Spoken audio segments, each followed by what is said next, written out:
जीवन जगले ते देशासाठी, जीवन जगले ते देशासाठी, देशात त्यांचा प्राण होता। स्वतंत्र केली भारत माता, स्वतंत्र केली भारत माता।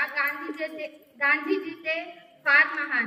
सन्माननीय व्यासपीठ, वंदनीय गुरुजन व माझ्या बंधू आणि भगिनींनो, सर्वप्रथम तुम्हा सर्वांना गांधी जयंतीच्या हार्दिक शुभेच्छा। गांधीजी म्हटल्यानंतर आठवत होतो डोळ्यावर चष्मा व हातात काठी आणि अंगावर पांढरे शुभ्र वस्त्र। गांधीजींचा जन्म 2 ऑक्टोबर 1869 रोजी गुजरात मधील पोरबंदर या गावी झाला। त्यांच्या वडिलांचे नाव करमचंद व आईचे नाव उदयाबाई असे होते। त्यांनी आपले प्राथमिक शिक्षण गुजरात मध्ये पूर्ण केले, तसेच माध्यमिक शिक्षण राजकोट येथे पूर्ण केले। राजकोटचे दिवाण म्हणजेच गांधीजींचे वडील करमचंद हे होते।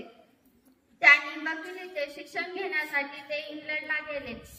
ते असे म्हणायचे की कुणालाही जिंकायचे असेल तर प्रेमाने जिंका, जग बदलवायचे असेल तर स्वतःमध्ये बदल घडवा। अहिंसा हे दुर्बलांचे नाही तर बलवानांचे शस्त्र आहे आणि त्यांचा तुम्ही वापर करा। धन्यवाद।